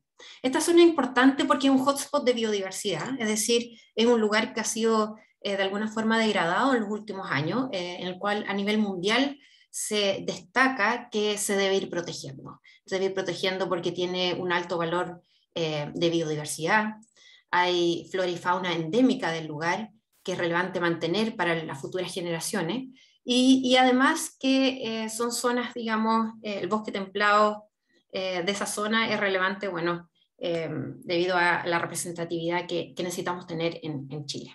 Como les decía también, las comunidades aquí es relevante y nuestro impacto en la conservación y con nuestro proyecto de carbono tienen que beneficiar directamente, porque nuestra misión, digamos, es beneficiar directamente a las comunidades indígenas y las comunidades chilenas locales. Está un poquito lento mi computador. Pero ¿por qué hacemos todo esto? Y acá quiero compartir un poco unas fotografías de la naturaleza que pueden encontrar en la Reserva Costera Valdiviana. Este es un bosque de alerce, un bosque milenario, este es un árbol que tiene más de 2.000 años. También protegemos la fauna del lugar, flora y fauna. Aquí ven, bueno, un carpintero que están presentes en nuestros bosques. Y también aquí algunos pumas que también andan por nuestros bosques, protegiendo no necesariamente el resto de la biodiversidad, pero sí protegiendo el territorio en alto alcance. Ahora, este proyecto, ¿por qué lo hicimos y cuál era la amenaza del lugar que nos permite pensar desde acceder a los mercados de carbono y desarrollar crédito de carbono? Teníamos 2 amenazas principales. La primera era la conversión que existía del bosque nativo a plantas exóticas. Cuando nosotros llegamos a la reserva en el 2003, habían cerca de 1.173 hectáreas de bosque nativo que tenían permiso para cortarse. O sea que en el fondo pues lo podíamos cortar y la verdad es que lo podíamos reemplazar con bosque nativo. Transformar el bosque nativo en eucalipto. Y esto significaba que nosotros teníamos que cortar el eucalipto, el bosque nativo, poner eucaliptos, y eso la verdad es que no era algo que nosotros deseábamos como proyecto de conservación. Por lo tanto, nosotros devolvimos estos permisos a CONAF, le dijimos, bueno, muchas gracias, pero la verdad es que no vamos a continuar con este proyecto, y eso nos permitió acceder o argumentar frente a los proyectos de carbono que teníamos un caso que plantear. La segunda amenaza que tenía este territorio era la construcción en esa época, estamos hablando del 2003, de una carretera costera que iba a ir por toda la costa. No sé si recuerdan, en ese tiempo era un gran proyecto país. Sin embargo, en esta zona la verdad que no era necesario y el impacto era gigante porque había que cortar bosques milenarios de alerce y también de olivillo costero.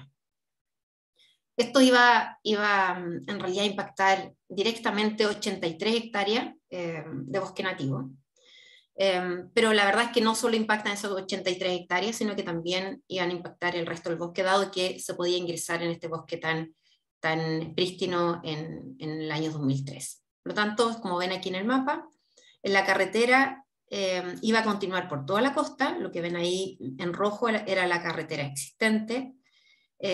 Aquí en amarillo la carretera donde se iba a deforestar en propiedad privada en las áreas del gobierno, perdón. Y la parte verde que ven más al sur era la deforestación planeada dentro de la reserva.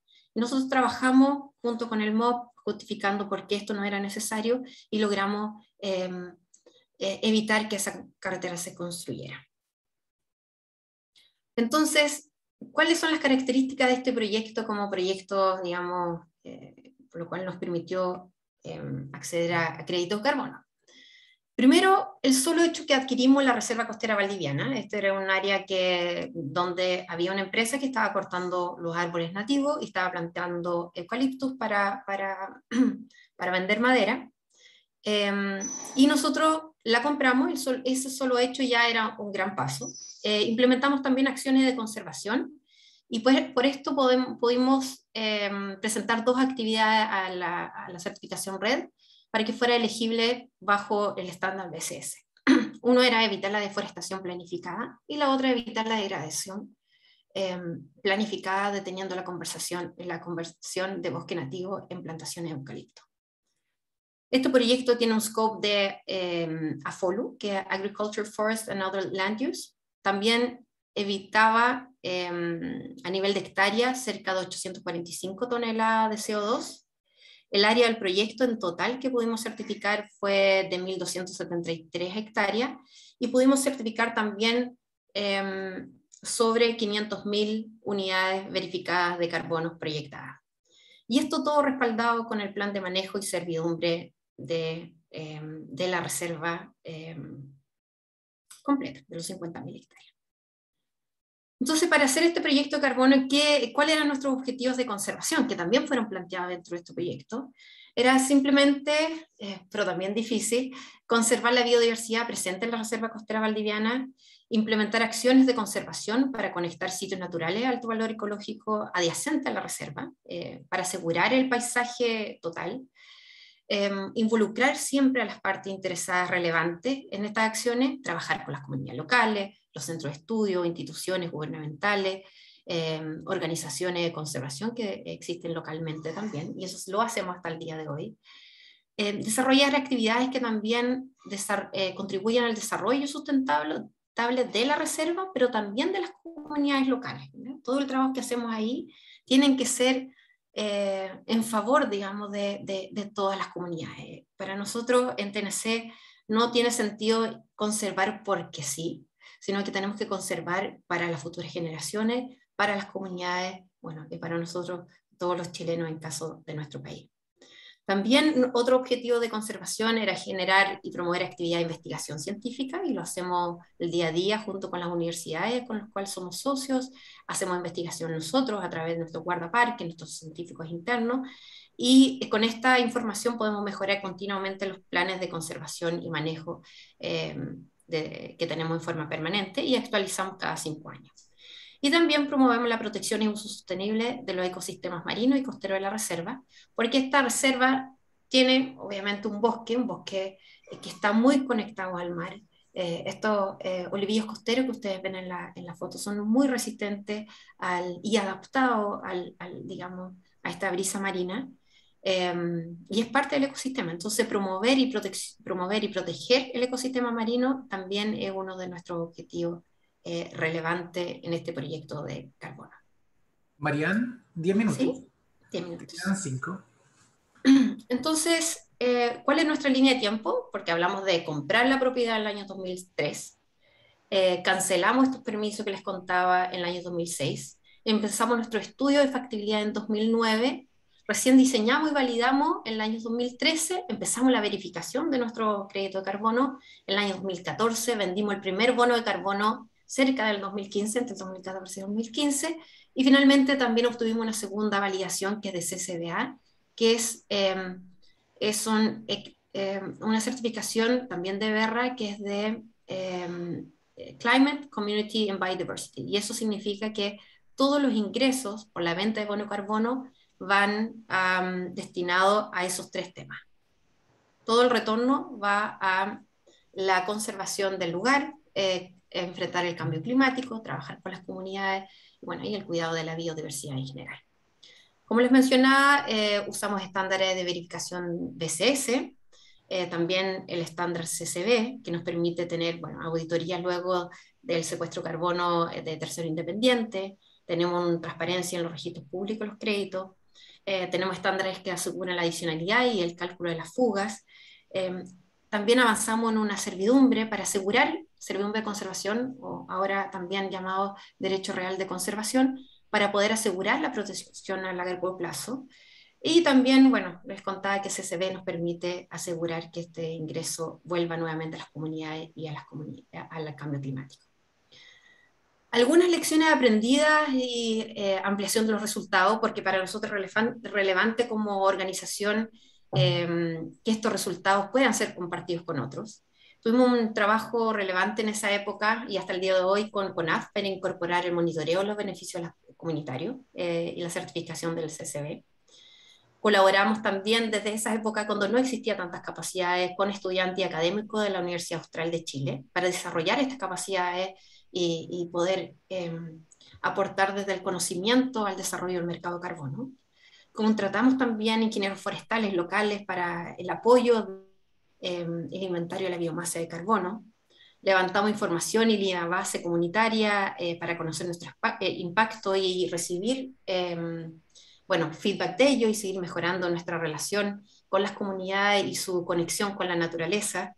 Estamos actualmente colaborando y junto con CONAF, Ministerio de Medio Ambiente, en la red de aprendizaje de mercado de carbono, que es una red de aprendizaje internacional que es organizada por TNC, pero donde están muchos expertos internacionales, gobiernos.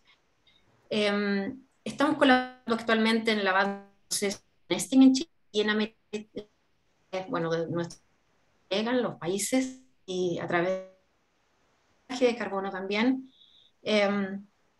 Sí creemos como último mensaje que es importante el desarrollo del mercado de Chile para catalizar el desarrollo.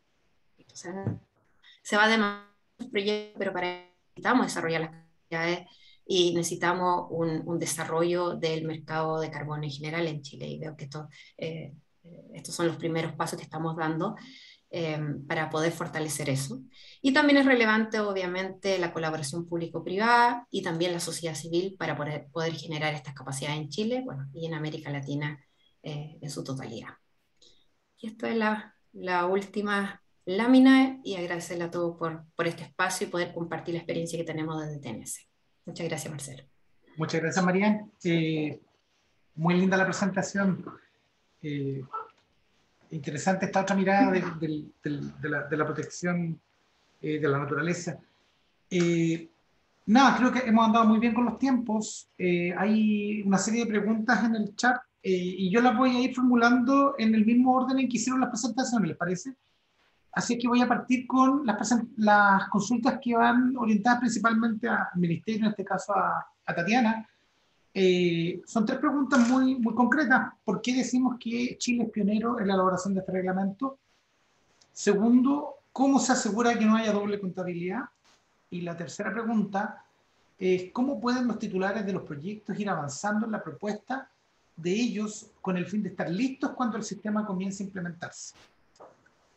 Sí, la pregunta es si es que no hay líneas bases oficiales. ¿Cómo pueden avanzar no habiendo líneas bases oficiales? Son las tres preguntas para Tatiana. Gracias, Marcelo. Muy interesantes las preguntas. No sé si Chile es pionero. Hay varias experiencias. Colombia ya tiene un sistema de compensaciones enmarcado en el impuesto verde. Ahora, hay temas que nos diferencian. Por ejemplo, el impuesto en Chile no está asociado, este impuesto, a un gravamen que aplique a la importación de combustible. Hay otros impuestos a los combustibles que están hoy día operando en Chile, pero este que tiene una mirada ambiental se aplica directamente a quien genera la emisión. ¿Y eso por qué es o por qué ocurre? es porque efectivamente son esos actores los que pueden tomar medidas y que van a generar o pueden generar cambios respecto a las emisiones. Entonces, este cambio conductual, que es el que busca la aplicación del impuesto, tiene una mirada dirigida hacia quienes son responsables de la emisión y por lo tanto pueden tomar medidas o invertir en tecnologías de reducción de emisiones. Eso es diferente. Y por otro lado, Chile también incorpora los contaminantes locales en su gravamen, porque tenemos una problemática que hemos visto, pero también tienen un rol secundario de valorizar, de poner en valor estos efectos, y también recordemos, y tú bien lo sabes desde tu unidad, que estos contaminantes son precursores de material particulado fino, y el material particulado fino está muy relacionado con el black carbon, que también tiene un efecto climático. Entonces, hay una mirada mucho más amplia, distinta, que recoge la realidad local, que tiene una mirada territorial además, y que busca tener resultados concretos y efectivos con una mirada completa e integrada respecto bueno, qué pasa en Chile, cuál es la realidad de Chile, cuáles son los problemas de nosotros los chilenos. Entonces, desde ese punto de vista, el instrumento es distinto, es pionero. Hoy día además se está discutiendo en el Congreso sobre la aplicación de normas de emisión en el proyecto de ley de cambio climático, de normas de emisión, de límites de emisión para gases de efecto invernadero, y esto va complementado también con sistemas de certificados o certificados de reducción de emisiones que vienen también a generar otro instrumento complementario a la aplicación del gravamen. Estamos avanzando, queremos generar incentivos y tener instrumentos que nos ayuden a cumplir nuestra NDC, pero sin perder de vista el problema de manera integral.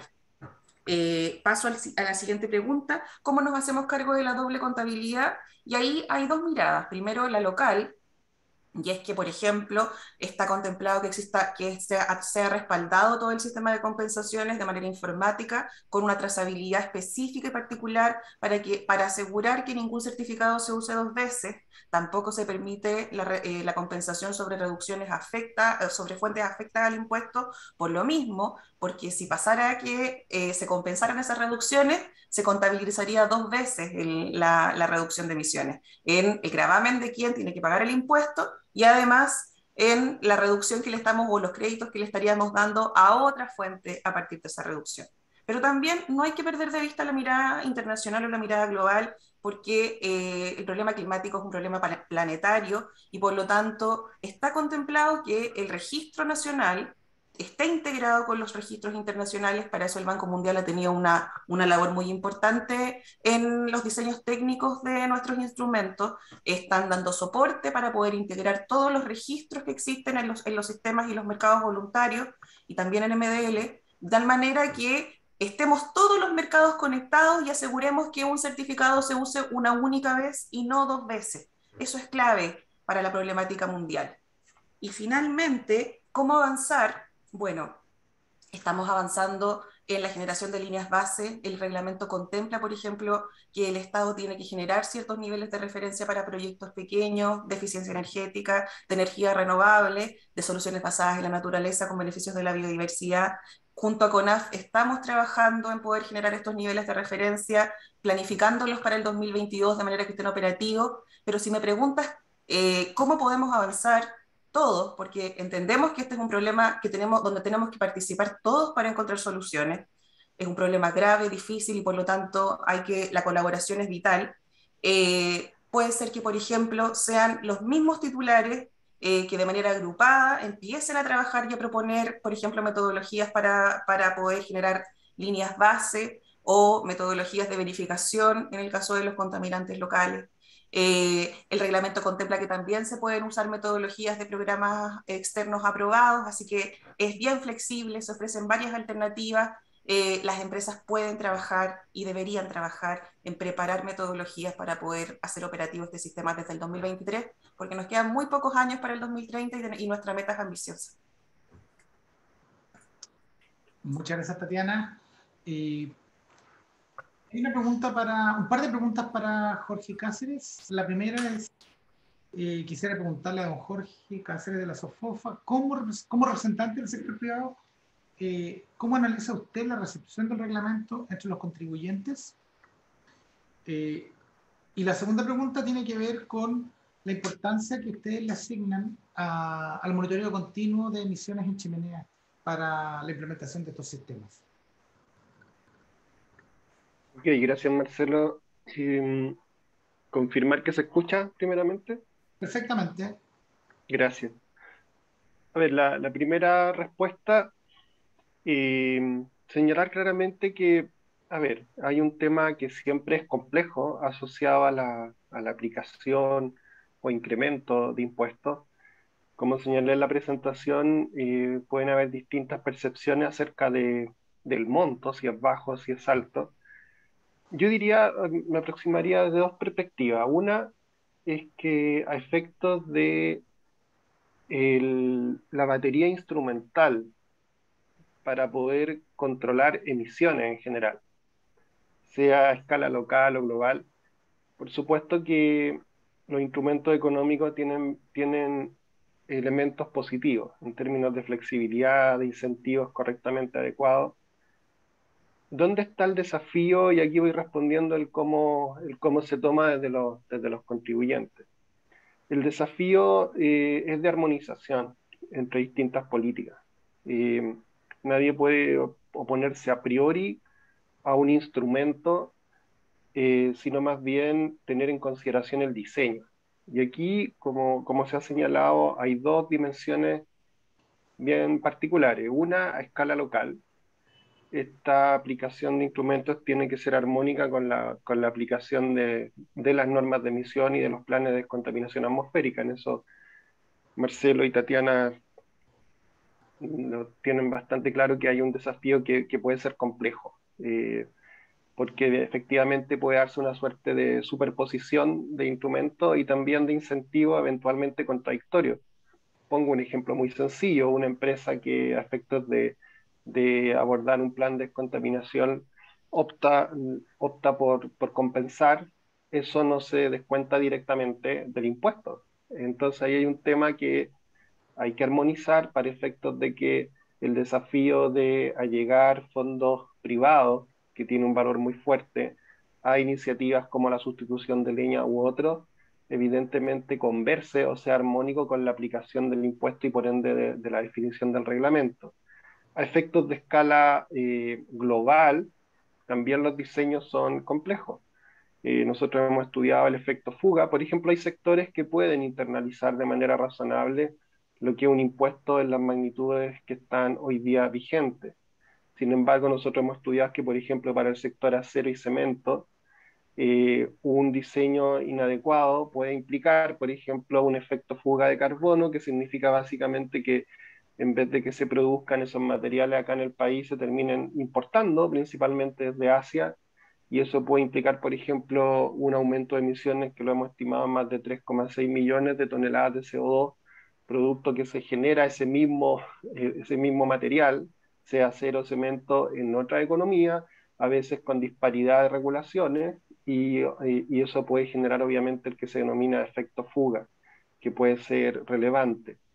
Entonces, aquí el desafío es más bien de diseño armónico, y en ese contexto el reglamento es bien recibido desde la perspectiva de enriquecer el espectro de alternativas de cumplimiento. Eso es muy positivo. Y cuando Tatiana mencionaba ese liderazgo regional y respondía a algunas cosas en ese sentido, nosotros creemos que efectivamente se está tomando aquí una aproximación innovadora que puede dar o puede abrir oportunidades muy relevantes en beneficio de las comunidades emplazadas en las áreas de influencia de la actividad industrial. Respecto a la otra pregunta, Marcelo, eh, esa no la entendí muy bien. ¿Cómo mencionaste los SEMS, los sistemas de monitoreo continuo? Sí, la pregunta era cuál es la importancia que ustedes le asignan a la medición con SEMS en chimenea, Perfecto. digamos, sistemas continuos de medición en chimenea para la implementación de estos sistemas. Ok, nuevamente la pregunta tiene varias aristas. Hay algunos casos en que es evidente que el uso de sistemas de monitoreo continuo es muy positivo. Esto, por ejemplo, en el caso de centrales térmicas de generación de electricidad, que están, por ejemplo, sujetas a la norma de emisión para centrales termoeléctricas, el decreto 13. hay un esfuerzo ahí muy fuerte, que Marcelo también le ha tocado jugar ahí un liderazgo importante, en que se implemente sistemas de monitoreo continuo. Eso, por supuesto, que tienen que ser tenidos en consideración para efectos de no solo la emisión de contaminantes locales, sino también de CO2. Y eso, por supuesto que, como decía, debe ser utilizado.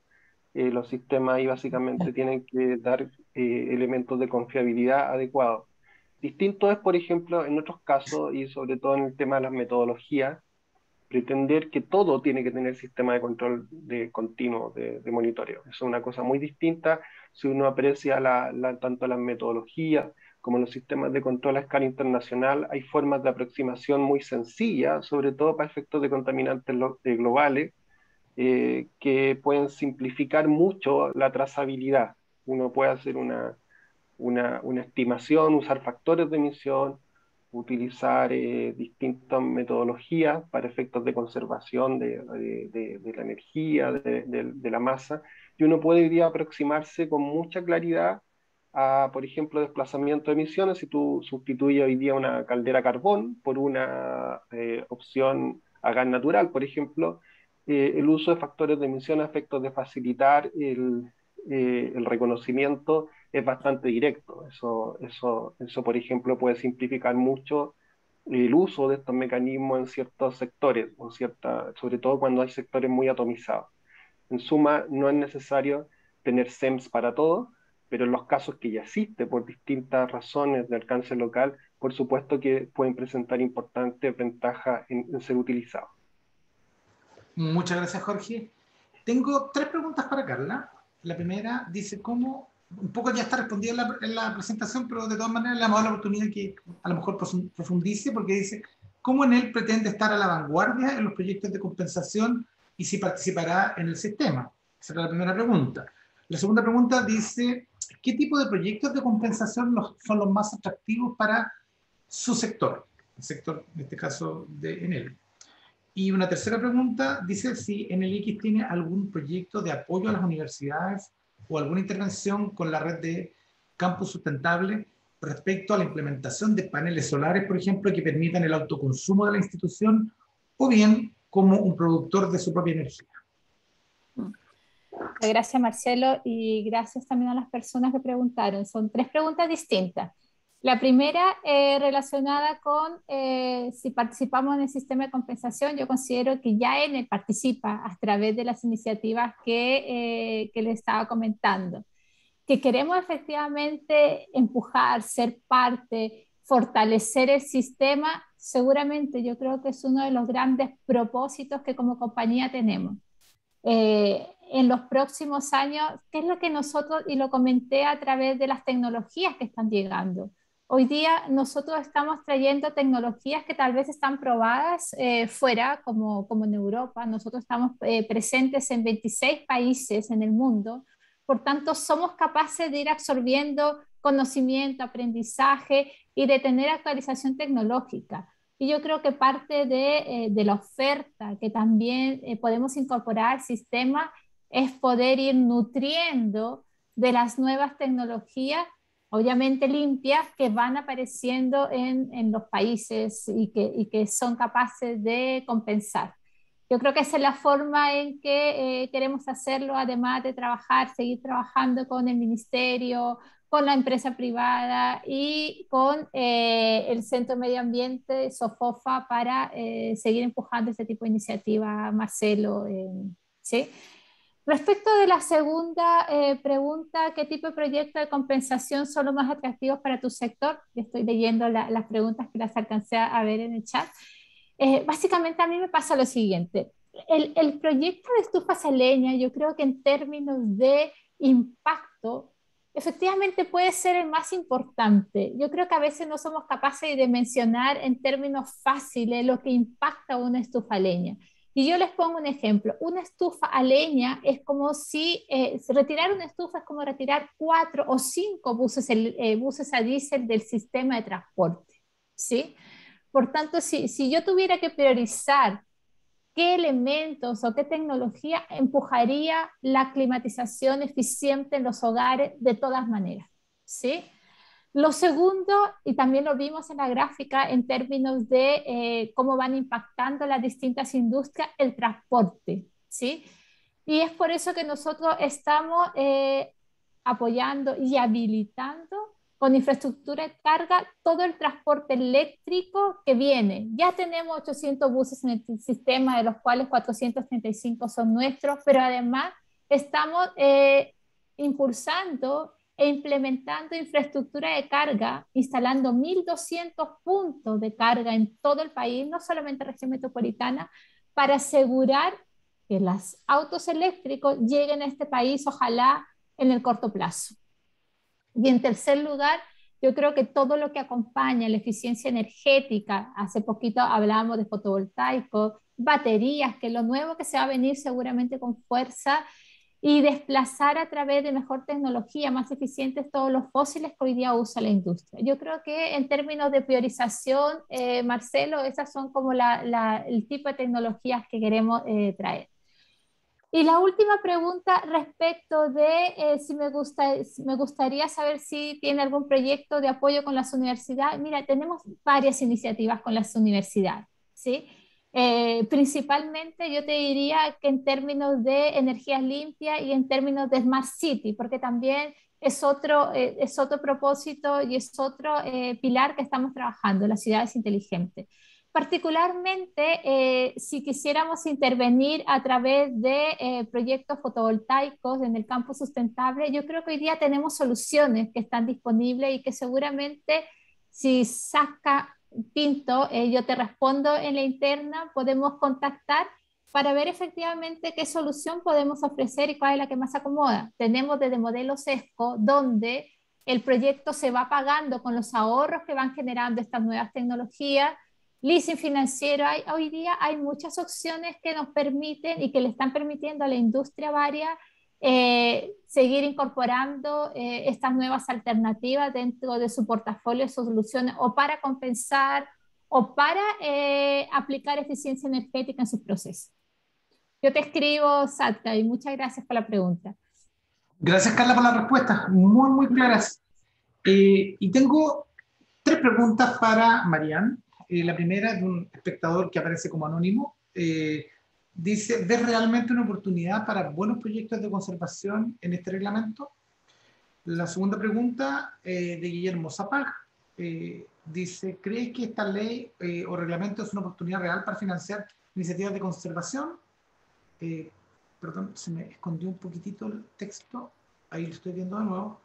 Y había otra pregunta que tiene que ver con cuáles son los requisitos y las prácticas que exigen los sistemas externos para generar certificados de reducción de emisiones. Está, ok. Había otra pregunta que contesté también por escrito ahí, así que puedo hacer un comentario sobre eso también. Pero respecto al si veo específicamente, o nosotros como TNC vemos específicamente una oportunidad en esto, todavía no hemos llegado a todos los detalles, obviamente, para mandar nuestras observaciones. Sin embargo, el avance en políticas públicas que puedan de alguna forma impulsar el mercado de carbono, creemos que es un gran avance. Ahora hay varios desafíos que hay que ir revisando y enfrentando.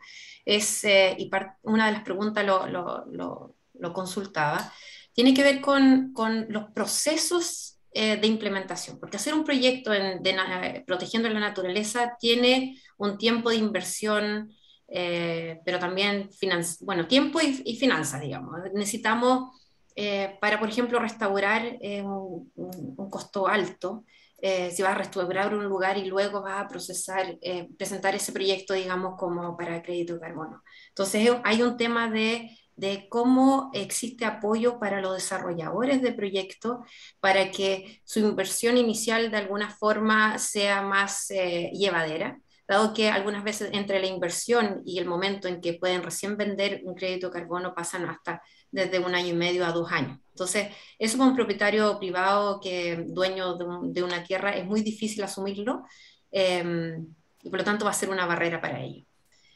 Uno de las otras barreras o temas que tenemos que considerar es el precio de venta final de ese crédito, porque el proyecto, como les comentaba, si haces un proyecto de restauración, va a tener que invertir en poner rejas, en restaurar el lugar, plantar algunos árboles, revisar y monitorear ese lugar. Y entonces el costo inicial es bastante más alto y la de implementación también. Sin embargo, si uno opta por un proyecto, por ejemplo, RED, que es evitar deforestación, igual vas a tener que invertir en algunas acciones como rejas o como cuidado, monitoreo, pero ya no estás plantando árboles ni haciendo movimientos más grandes, digamos, de tierra. Por lo tanto, ahí hay que poner a la balanza qué tipo de proyecto se está presentando también. Entonces, tiene una barrera grande, una brecha, no estoy hablando del reglamento, pero algo que hay que considerar es los tiempos de la inversión, los tiempos de implementación, los costos de implementación y finalmente a qué precio se va a vender ese carbono, si no, la verdad es que sale más caro la implementación que el retorno que van a tener por ese proyecto.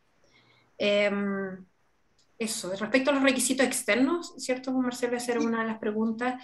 Eso va a depender del tipo de certificación que vas a tener. Nosotros, en nuestro caso, en TNC, estamos haciendo puros proyectos relacionados con BSS. Creemos que es un estándar que ha sido bastante robusto a lo largo del tiempo. También incluyendo CCB. Ambas son certificaciones de una organización internacional como BERRA. Nos ha dado muy buen resultado y es robusto frente, digamos, tanto a cuestionamiento, revisión, planteamiento científico, todo que nos permite decir, mira, este es un proyecto que cumple con todas las condiciones para que no sea cuestionado desde otros aspectos técnicos. Así que eso es lo que normalmente estamos haciendo actualmente. Eso, Marcelo. Espero haber contestado la pregunta. ¿Quién está? Y muchas gracias, Marian. Y bueno, yo por mi parte me estoy despidiendo por haber moderado este espacio. Les agradezco a todos y a todas que fueron súper claritos, súper acotados y muy enfocados al tema. Así que de verdad se agradece el trabajo previo que hicieron para preparar sus presentaciones.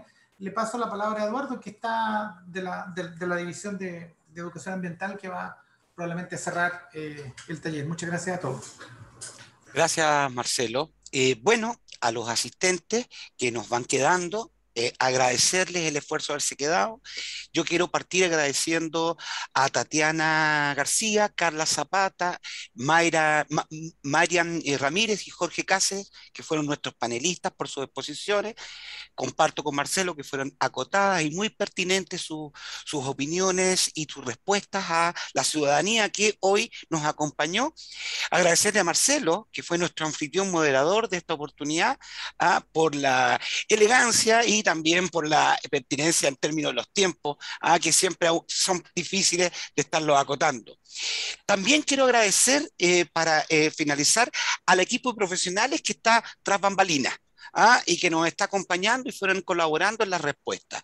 A Pía Varia, Valeria Sintolesi y Germán Venegas y Juan Carlos Dasté, que estuvo en todo lo que es la factibilidad técnica del encuentro. Aprovecho de reiterar y permítanme, por favor, compartir brevemente la pantalla, que les reitero, todas las observaciones que quizás por los tiempos no pudimos responder ahora, las inquietudes que puedan quedar, los invitamos a que puedan canalizarla en nuestro portal de consultas ciudadanas.mma.gov.cl. Y si hay dificultades con la tecnología y lo estiman conveniente, también puede acercarse a las oficinas de parte de la Subsecretaría y Secretarías Regionales Ministeriales. Para aquellos que quedaron con algún gusto a poco, comentarles que tenemos... seguimos en nuestro plan de participación. El 18 de agosto a las 10:30 AM, disculpen que salga IPM, tenemos nuestro segundo conservatorio, Generación de Capacidades, también abierto a todo público. Y estaremos distribuyendo las invitaciones, informando por las redes sociales del Ministerio del Medio Ambiente. El 26 tendremos nuestro tercer conversatorio, Soluciones basadas en la naturaleza, también abierto a todo público. Y el 31 de agosto estaríamos cerrando este ciclo de actividades virtuales en el plan de capacitación de este reglamento de compensaciones de impuesto verde del Ministerio del Medio Ambiente. Dejando de compartir, aprovecho de despedirme, darles las gracias a todos los que nos acompañaron. Las presentaciones, como todo el evento, van a estar registrados y accesibles, disponibles para que puedan ser revisados en nuestro portal consultasiudadanas.mma.gov.cl. Por mi parte, gracias y esperamos vernos pronto, de manera tanto virtual como presencial, mediante la COVID, que está avanzando satisfactoriamente. Así que por mi parte, muchas gracias y estamos en contacto con todos nuestros ciudadanos interesados en este instrumento. Hasta luego, que estén muy bien. Adiós. Muchas gracias, hasta luego. Luego, muchas gracias. Gracias.